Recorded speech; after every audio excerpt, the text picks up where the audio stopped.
Welcome to 100-Year Jukebox. Look at Vaudeville, American People's Theater.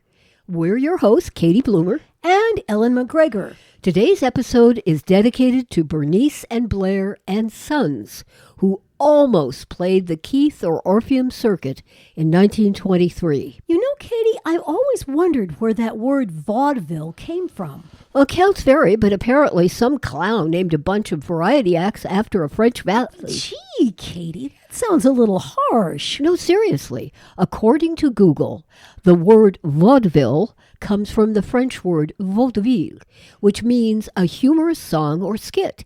Or perhaps it comes from an early French word, vaudeville, which means a song that makes fun of something. Other accounts say back in medieval times, a traveling French clown played a valet and named his show after the valet. Before and after that, it was called variety, and strolling players put on comic sketches, juggled, did magic tricks, acrobatics, sang and danced. I know, a Renaissance Ed Sullivan show. Probably no Senor Wences or cadet drill teams, though. I wouldn't be too sure. Anyway, America, too, had its strolling players, medicine shows, Wild West extravaganzas, its minstrel shows. And no bustling community could really call itself a proper city without an opera house, where European performers were presented by impresarios. Everyone knew that America had no culture worth mentioning. That's not true. What about all those folk songs and dances, occupational songs, and the songs of enslaved people? Why, that's the basis for all of American popular... I know. Calm down, please. Of course, we know that. But in times past, even Americans dismissed our own homegrown culture and looked overseas for enlightenment. Meanwhile, change was afoot. Actually, it arrived on a train. Huh? In 1869, America's transcontinental railroad system was completed, uniting our vast country from coast to coast. It changed everything, opening massive stretches of land for development, lowering the cost of shipping goods by up to 90%, and creating a passenger system that allowed travelers to go from San Francisco to New York in 7 days. Oh, yeah, I read about that. Didn't people used to have to go around the Horn, the southern end of South America, just to get from the East Coast to the West? And sometimes it took weeks or even longer. Yep. And now there were small towns springing up all over America with all kinds of support services. Let me guess. Not just the usual churches, schools, hotels, livery stables, but shops, and of course bars. Lots and lots of bars. In fact, bars with their freewheeling clientele and working men enjoying their favorite vices help create the rowdy concert saloons with music, girls, and songs very far from the demure barbershop harmonies and polite parlor songs of the emerging middle class. I'll bet. This sounds a lot like the English music halls, smoke-filled, disreputable pubs with drunken men and women singing naughty songs. It was rather like that here at first, but reformers were on the way. Right after the American Civil War in 1865, a vaudevillian named Tony Pastor had the idea.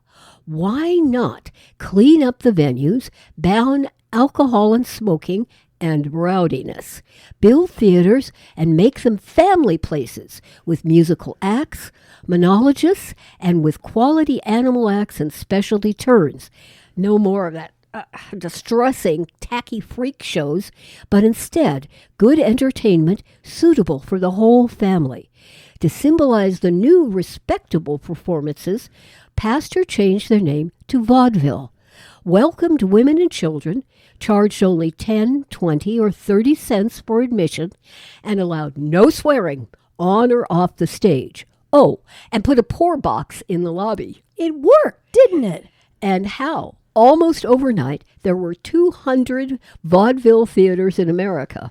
I've read by 1900 there were over 1,000 theaters from coast to coast. And by 1923, vaudeville's peak year, virtually every community had a vaudeville house. Major cities could have whole theater districts with several vaudeville houses across the street from the legitimate playhouses. Just imagine, you could see a different show every night. Or even all day. Some circuits ran all-day houses from 11 a.m. to 11 p.m. Wow! Continuous vaudeville for one thin dime. Now, mind you, the fancier houses with the biggest stars cost $1 and up, especially the appropriately named Palace in New York City, or it was the Queen of the Circuits.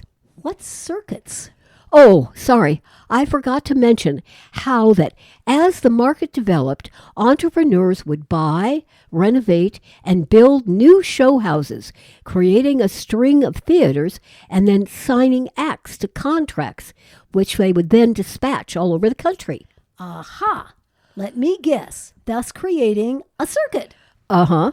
It was big business, and eventually the major circuit owners like B.F. Keith, Matt Beck at the Orpheum, Claw Erlinger, and other smaller theater chains formed an Eastern Circuit and a Western Circuit, so they each had a lucrative territory. Well, what about the performers? Well, for performers, it was a mixed blessing. For the first time, they had real contracts, reliable bookings, a guaranteed income, but life on the road had to be hard. Exhausting train travel in all weathers, sometimes up to 8 shows a day, and virtually no private life or ability to settle down and have a family. Unless they already had a family, like the Seven Little Boys or Bernice and Blair and Sons. Yep. Didn't the performers also have to pay for their own costumes and props? Plus a 5% kickback to the circuit manager. No wonder singers often took a bribe to introduce new songs. Really? Vaudeville payola? We'll be looking at that in one of our spins. But yeah, the road was tough.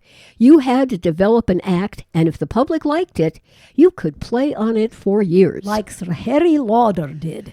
The dream of every performer was to make it into the big time, earn thousands of dollars per week at the Palace or the Victoria, or maybe even make it into the legitimate theater. You mean all those 1930s and 40s movies like Broadway to Hollywood and Yankee Doodle Dandy about vaudeville were really true? Amazingly enough, as far as I could tell, pretty much. Maybe Hollywood glamorized the vaudeville experience, but a lot of what they showed was basically true. Well, actually, it kind of makes sense. So many movie stars had been in vaudeville. Bob Hope, Eddie Cantor, Al Jolson. Oh, not to mention, if 1923 was the peak year, it was only a few years earlier. They must have been there. Hey, wait a minute. What happened to vaudeville? Where did it go? As the saying goes, variety was everywhere.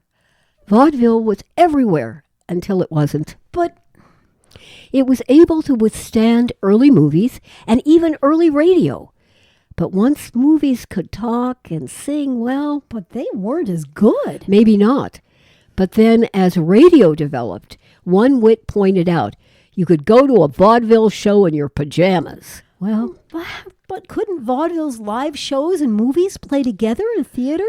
For a few years, yes. After all, some of the test short subjects, that is sound subjects, from 1923 to 1925 had utilized vaudeville performers and were shown in theaters experimenting with sound. Vaudevillians then discovered, to their horror, that their acts, their precious acts, had no value in sound-equipped theaters that they might play in. Meanwhile, more and more vaudeville houses were converted into presentation houses, where live acts were followed by feature films.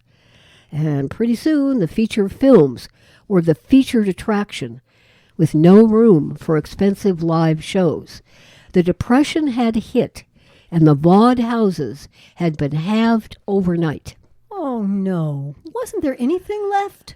Movies took over, and leftover theaters degenerated into burlesque, amateur shows, and commercial presentations. In 1933, the Palace began showing movies. Oh, I guess vaudeville really was over then. Yes, but the performers... Hey, that's right. Bob Hope, Burns and Allen, Jack Benny, and so many more made the transition, even to TV. Let's see, there were Red Skelton, Milton Berle, Buddy Ebsen, Phil Silvers, Bill Robinson, Judy Garland, W.C. Fields, Cary Grant. Cary Grant? Yes, as Archie Leach with a troupe of English acrobats. Wow, I'd like to hear more about that. Some other time. Also, I hope 100 Jukebox will be able to look at how vaudeville entertainment itself didn't die, but filtered into movies, radio, Broadway, Las Vegas, and TV, such as The Ed Sullivan Show from the late 1940s on. I know. Like all those great variety shows in the 1970s, from Hollywood Palace to Carol Burnett. That'll be fun. In a way, vaudeville still lives. I can't help feeling sorry for all those vaudevillians who lost their jobs. I know.